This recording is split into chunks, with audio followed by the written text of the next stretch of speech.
Artificial satellite. अब बच्चों satellite वो ऑब्जेक्ट होता है जो किसी प्लेनेट के गिर्द चक्कर लगा रहा होता है। अगर यहाँ पे मैं कहता हूँ कि कोई स्टार है, ऐसे ये स्टार है, इसके गिर्द चक्कर लगा रहा है प्लेनेट। इसको थोड़ा और नीचे करके सही से समझ लेते हैं, ये कॉन्सेप्ट है।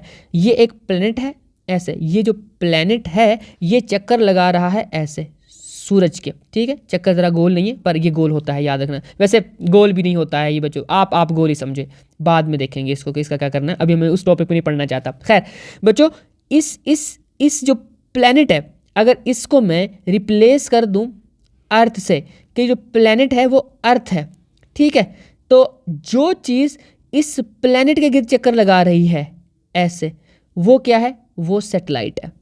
ओके बच्चों, तो ऐसी चीज़, अब ये दोनों मिल के, बाय द वे एक बात और भी याद रखिएगा, ये दोनों मिल के सन का चक्कर लगा रहे हैं, पर एक्चुअल में किस सेंटर कहाँ पे है? अर्थ का सेंटर ये है स्टार, ये इस चक्कर में चक्कर, इस वाले सर्कल में चक्कर लगा रहा है, यानी कि जो प्लेनेट है अर्थ, सारे इस तरह करते हैं। यहाँ पे कहीं पे जुपिटर होगा ऐसे, वो भी ऐसे चक्कर लगा रहा होगा, और उसके गिर्द कोई मून होगा ऐसे, उसका कोई चांद होगा, वो उसके गिर्द चक्कर लगा रहा होगा। सैटेलाइट क्या करता है? अब मैं बताता हूँ दोबारा से कॉन्सेप्ट को, कि जो स्टार होता है उसके जो गिर्द चक्कर लगाती है चीज़, उसको कहते हैं प्लैनेट, और जो चीज़ प्लैनेट के चक्कर लगाती है उसको कहते हैं सैटेलाइट। इतनी बात समझ आ गई बच्चों? तो ये हमारे पास आगे 3 कॉन्सेप्ट, स्टार का, प्लैनेट का, और उसके अलावा हमारे पास आ गया कॉन्सेप्ट सैटेलाइट का। अब आपको सैटेलाइट का पता चल गया। अब हमारे पास जो ज़मीन की बात कर रहे हैं हम, तो ज़मीन के अकॉर्डिंग 2 सैटेलाइट होंगे। कौन कौन से? एक तो वो जो नेचुरल होगा, जो कुदरत की तरफ से होगा, एक वो सैटेलाइट जैसे कि चांद है, ठीक है, वो कुदरत ने बनाया है। और एक वो जिसका बेसिकली जो बानी है, जिसका बनाने वाला जो है वो कौन है? इंसान है। जिसको किसने बनाया? इंसान ने बनाया है। तो उसको हम बोलेंगे ये आर्टिफिशियल सैटेलाइट है। अगर कोई चीज़ कुदरती तौर पर ज़मीन के चक्कर काट रही है तो हम उसको क्या बोलेंगे? हम कहेंगे ये है नेचुरल सैटेलाइट। और अगर कोई आर्टिफिशियल, कोई इंसान का बनाया हुआ इस तरह की कोई डिवाइस चक्कर काट रही है ज़मीन के इर्द गिर्द, तो उसको हम बोलेंगे ये है आर्टिफिशियल सैटेलाइट, जैसे कि जियो स्टेशनरी सैटेलाइट होते हैं, ठीक है बच्चों। और इसके अलावा वो यहाँ पर यही कहते हैं, और ठीक है, आगे आप इसको रीड कर लेना है। जो जियो स्टेशनरी सैटेलाइट होते हैं ना बच्चों, उनका जो वो होता है ना हाइट, इतनी हाइट पे उनको छोड़ा जाता है, इतनी हाइट पे वो रिवॉल्व कर रहे हैं। और वो बेसिकली जियो स्टेशनरी सैटेलाइट ऐसे होते हैं जो इतनी स्पीड से घूमते हैं जिस स्पीड से अर्थ रोटेट करती है अपने एक्सिस के गिर्द। तो उनके सामने जो एरिया होता है हमेशा वही रहता है, इसीलिए उनको कहते हैं कि वो ज़मीन के रेफरेंस से स्टेशनड हैं, मतलब वो मोशन में नहीं है, वो रेस्ट पे हैं। तो अगर इसके सामने ये वाला जो हमारे पास ये जो सैटेलाइट, इसके सामने अगर ये एरिया है यहाँ तक का, ऐसे इतना एरिया ये देख पा रहा है ज़मीन का, तो जैसे ही ज़मीन घूमेगी इसके साथ ये भी घूम जाएगा। हमेशा इसके सामने ये एरिया रहने वाला है ज़मीन का। इस तरह के सैटेलाइट जो ज़मीन से साकिन नज़र आते हैं, स्टेशनरी नज़र आते हैं, उनको हम बोलते हैं ये हैं जियो स्टेशनरी सैटेलाइट, ठीक है बच्चों। नेक्स्ट हमारे पास आ जाते हैं जीपीएस ग्लोबल, ये भी आपने पढ़ लेना है, ग्लोबल पोजीशनिंग सिस्टम वाले जो हैं सैटेलाइट जो हैं, और वो भी ये इसी तरह इसी टाइप के जियो स्टेशनरी होते हैं। ये बेसिकली वो कहते हैं if help to find the exact position in some position, जो हम जीपीएस लोकेशन वगैरह देख रहे होते हैं ना, तो वो इन्हीं की बदौलत, इन्हीं सैटेलाइट का ही कमाल है वो। तो फिर where the GPS consist of the 24 satellite, these satellites revolve around the earth twice a day. ये जियो स्टेशनरी नहीं है, जीपीएस वाला जियो स्टेशनरी नहीं है। जियो स्टेशनरी जो होता है वो अर्थ के गिर्द जो है चक्कर नहीं लगाता है। उसके अगर चक्कर लगाना बोल भी लें उसको, तो वो बेसिकली एक दिन में एक चक्कर लगाता है। जब अर्थ का एक चक्कर पूरा होता है उसका भी एक चक्कर पूरा होता है। ये 2 चक्कर पूरे कर रहे हैं और इनकी स्पीड इतनी है। स्पीड के ऊपर मैं बात करता हूं कि ज़मीन की स्पीड कितनी होती है, और उसकी चांद की नहीं, मैंने सैटेलाइट की बात की है, और जो गोली हम चलाते हैं उसकी स्पीड कितनी है, इन सब का हम देखते हैं एक दफ़ा, थोड़ा आइडिया हो जाएगा आपको।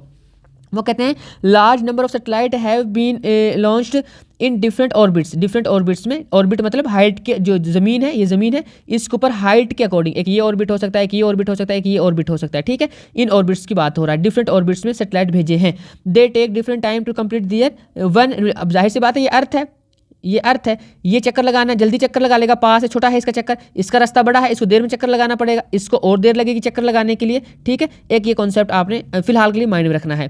फिर आगे वो कहते हैं यहाँ पे कि वो कहते हैं डिफरेंट टाइम में वो करते हैं एक चक्कर complete around the earth depending on the distance. वो किस पे डिपेंड करता है? डिस्टेंस पे, हाइट पे डिपेंड करता है उनकी पे, यानी कि अल्टीट्यूड कह लो आप इसको। Communication satellite take 24 hours to complete their one relation. ये जो कम्युनिकेशन सैटेलाइट होते हैं उनको 24 आवर्स लेते हैं एक चक्कर कंप्लीट करने में।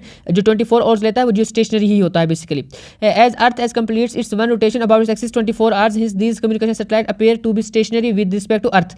ये अगर 2 दिन लगा रहे थे ना, अगर एक दिन के अंदर 2 चक्कर लगा रहे थे यहाँ पे ये वाले, तो ये जियो स्टेशनरी नहीं है। पर जो एक 24 घंटे में एक चक्कर पूरा कर रहा है वो जियो स्टेशनरी है, क्योंकि अर्थ भी अपना एक चक्कर किस में पूरा करती है? 24 घंटे में।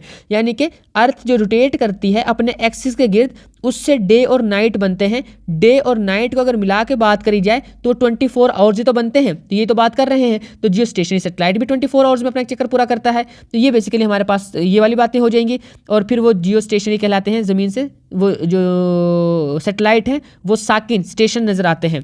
अब वो कहते हैं डिश एंटीना जो होता है, ये जो हमारे डिश में सिग्नल आ रहे होते हैं उनमें भी बेसिकली किस चीज़ का कमाल होता है? वो सैटेलाइट से सिग्नल आ रहे होते हैं। वो सिग्नल रिसीव करती है किस चीज़ से? सैटेलाइट से, और उनकी डायरेक्शन फिक्स्ड होती है। अब हम यहाँ पे थोड़ी सी बात और कर लेते हैं, इंटरेस्टिंग बात मैं आपको बताता हूँ। जो ज़मीन का रेडियस हम पढ़ के आ चुके हैं वो इतना है, चाहे ये रेडियस आपने ध्यान में रखना है। रेडियस हो गया जी, उसके बाद हमारे पास आता है ये मैस है, ठीक है बच्चों। उसके बाद हमारे पास आ जाएगा रिवॉल्व करने की वेलोसिटी।